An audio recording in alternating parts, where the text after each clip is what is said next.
This week, animals will be our subject matter, and I'm going to show you guys a couple of tricks to getting accuracy on your preliminary drawing of your animal.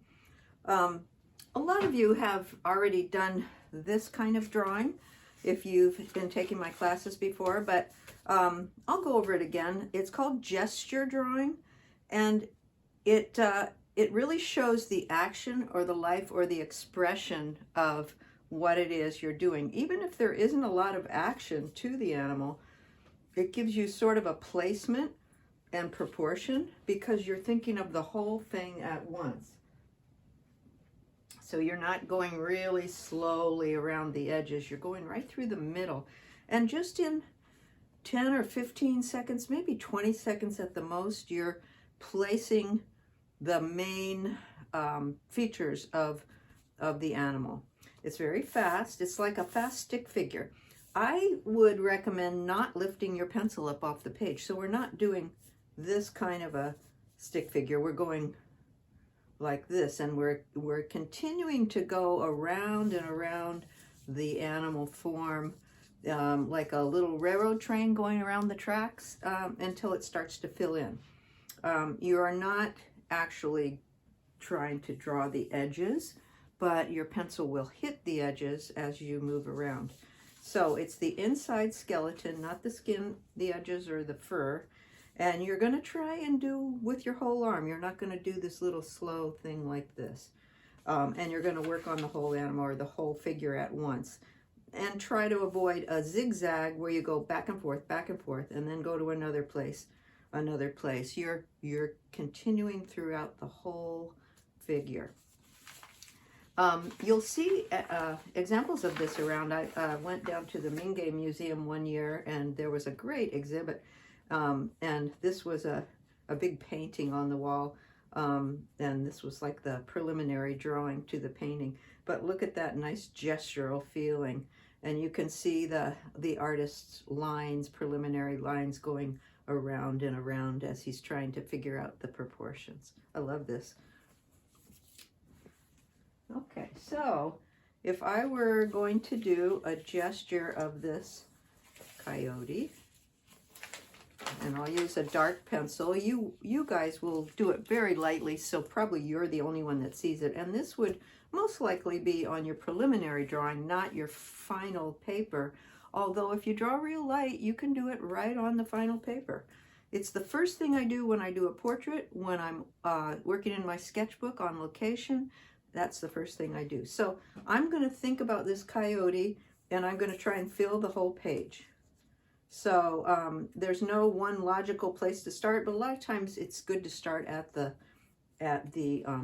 face. You know, you could, if I were drawing a picture of someone reaching up, then maybe their arm would be where I would start. So I'm going to look at the ears here. And I'm going to push hard. There's the tail. There's the angles of the legs. And you see how I'm getting that. And I'm going back again. And each time I go, I'm probably correcting things. Like this time I got the straighter line of the back.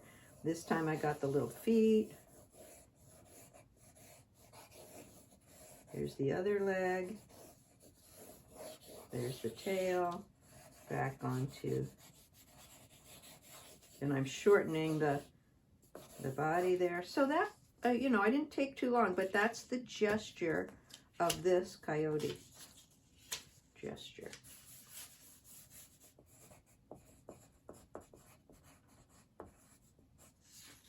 Okay, I'm going to put this aside and try one more. And then we'll come back to that, and we're going to do a slower contour drawing right on top of that. So here's my daughter's 3 chickens. I can't remember what their names are, but it's something like Fajita and Maple, and they're very unchicken-like names. Okay, so see that angle? I'm not going to say, oh, I'm going to draw the little chicken feet and all the feathers. You know, you don't even deal with texture at all. So there's the first one. There's his legs, her legs. And here's the other one.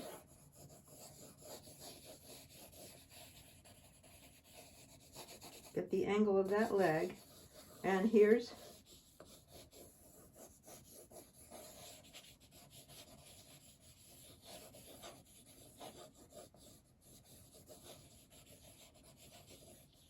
and I can actually continue and never lift my pencil up off the paper for all of the chickens.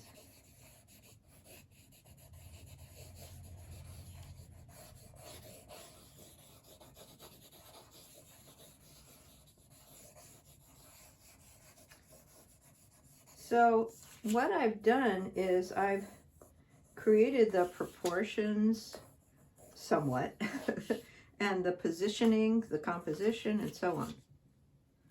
Okay, so that's gesture drawing.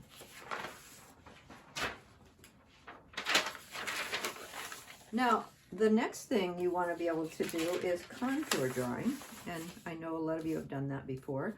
It's a very slow outline where your eye is looking at an edge, your eye is following that along, and your pencil is recording exactly what your eye is doing, every angle and every length. That means you're not looking at your paper very much.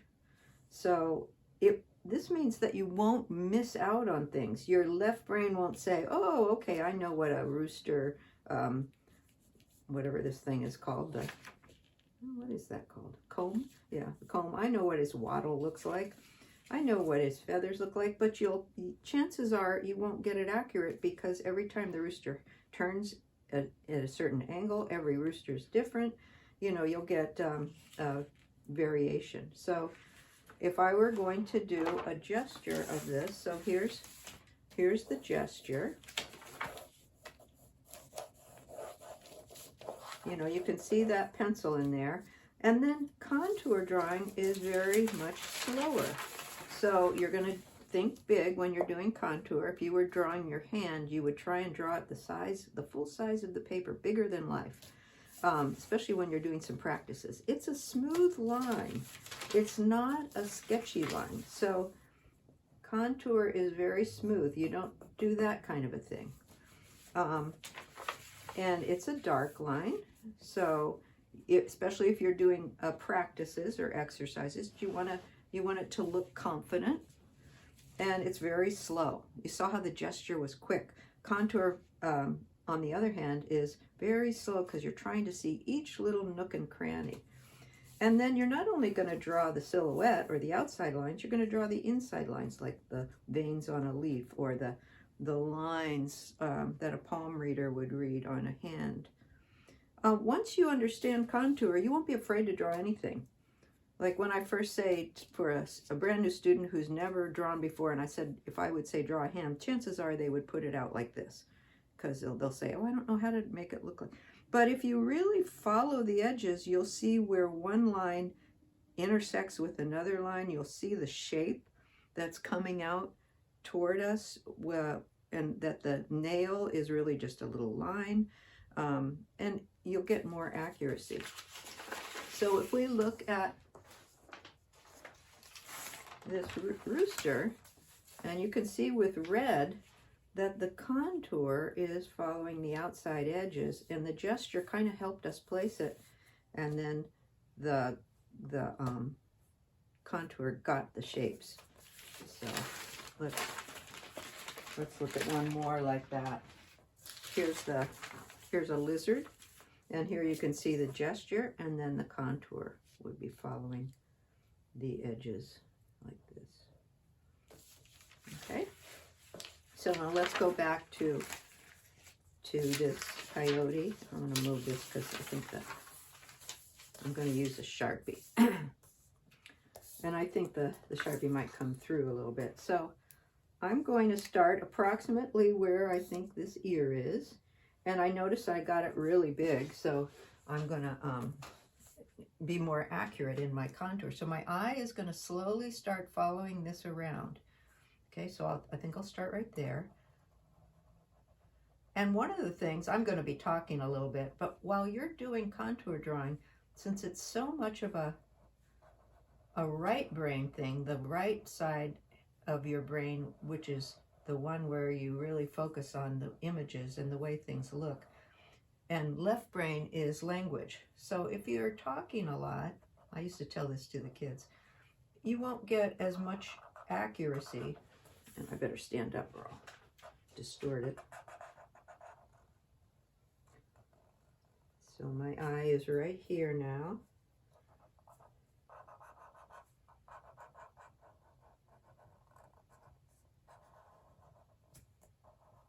Now it's going up here. And I noticed that this leg goes right into the body because it's a big muscle there. And I'm going to go back. Now I've come to the end of a line, so I can peek at my paper. I can find a new spot and peek at my paper. And then once I start moving my pen or my pencil, I don't want to be looking at my paper. I want to just record what's going on. Now I see it kind of furry. So if I wanted to include a little bit of a feeling of the fur, I could do that. And notice this other leg, it's actually, this line of that leg is coming out of the other leg. So your left brain goes, wait a minute, one leg doesn't grow out of the other, and so it goes back and it does math homework somewhere else. Because we want to be accurate to what it's doing and not let that bossy left brain tell us what things are supposed to look like. So I'm following this around.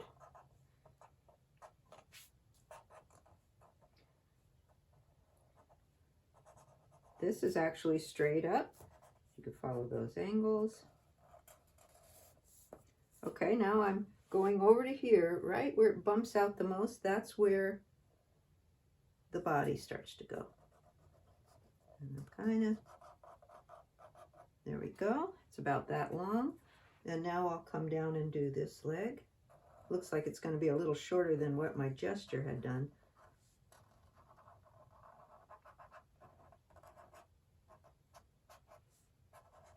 And I've got that angle. A good way to check is to take your pencil, two pencils, and hold them up and see, like as an angle finder, and see if they are going in the same direction. Have you recorded it accurately? Now, one thing about contour, because it's so slow, by the time you get around where you started, you may have changed your proportion. So we can start doing eventually what's called a modified contour, where you're peaking a little bit more. And we also have the gesture drawing to kind of help us. So I am going to do this other leg, which is coming out of the elbow, if they have elbows. That one. Now, if I was seeing this, I was looking up at this stuffed coyote at this nature center. And if I was seeing it out in the wilderness, chances are this leg would look a little higher because it's farther back. But since I'm looking up at it, I might not see it at that way. Okay, so now I'm going to go back up here, and I noticed that that negative space, look at how that comes down, and look at that empty space that's created between the two ears. So as you're drawing, you know, you want to pay attention to relationships, like where does that leg come out of that leg, but also empty spaces, and empty spaces on the face of the animal. How much space is between the eye and the nose, and that kind of thing. So before I do that ear, I think I'll come and do, it's a little hard for you guys to see, but I'll do this line of the forehead. And it has a little eye sticky outy thing there. And I'm going to peek to see if I'm getting a little bit accurate. And there, notice the angle of that, the muzzle. The end of the muzzle isn't straight up and down like we think in this particular instance.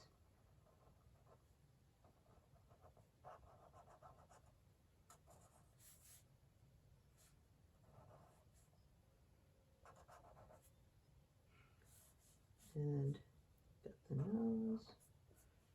And here's where I'll do the other ear. Now that's from the side, so even though we know the ear's round, we're seeing it from a side view, so we don't get the full roundness of it. The roundness is visible from the front.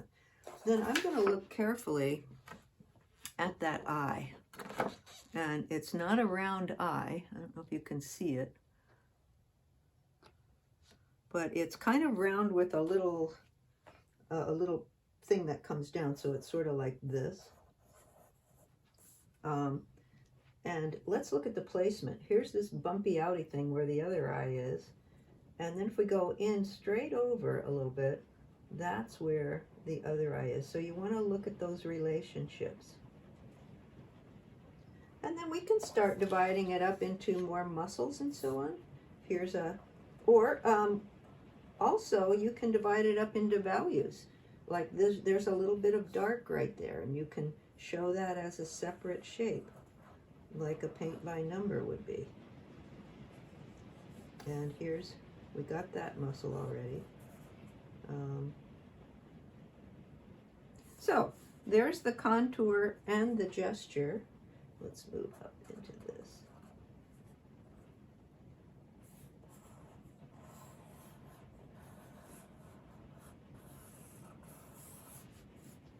Okay, so I hope that helps. Contour and gesture.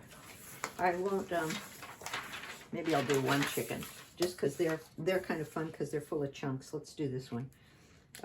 Chicken chunks. So I'm going to come down on this, and she's kind of looking down, so we aren't getting a regular chicken face view here. But there's her eye.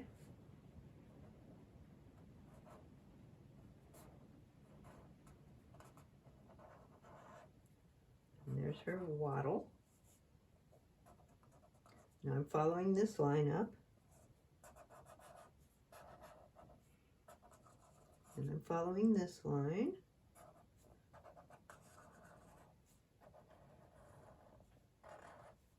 Now, as you come to some of these chicken sections, you can come in and out and do those as you get to them. So I'm coming in and doing that wing area, or you can go around and do the whole perimeter and then go back in and add. There's a fluffy little place back here on their bottom. I love chickens. These chickens are part of the family now for my daughter and her little girls. I noticed that they sometimes come in the house, and I can hear Raina going on a little video, take them out. So here's, notice that the leg, they don't come straight down like maybe your left brain thinks they do. I'm not exactly sure what's going on here with the foot because I can't see it, so I'm going to guess. And we can't really see the other foot, so I'm going to guess. But do you see how I did those chicken chunks? I could come in and do, and I could divide the tail feathers up. You can start to divide it up into more sections. And I haven't even dealt with the color of the chicken. It's almost more important to deal with the shadow than the color. Okay, I hope that helped. So this is the contour. Very slow lines. This is the gesture. Fast, capturing the movement, the action, and the proportion. I always like to tell a story of one of my students years ago who was drawing a very complicated antique car, and she was starting at the end and doing contour drawing and drawing every little detail of all the parts, and then realized she got to here and didn't have enough room. If she had only taken that 20 seconds to do that gesture of the placement and then done the contour within that, then that would have saved her the having to start over again, or having a bad composition going off the page where she didn't want it. Okay, I'll go into the next video that gives a little more direction in how to complete the rest of the assignment.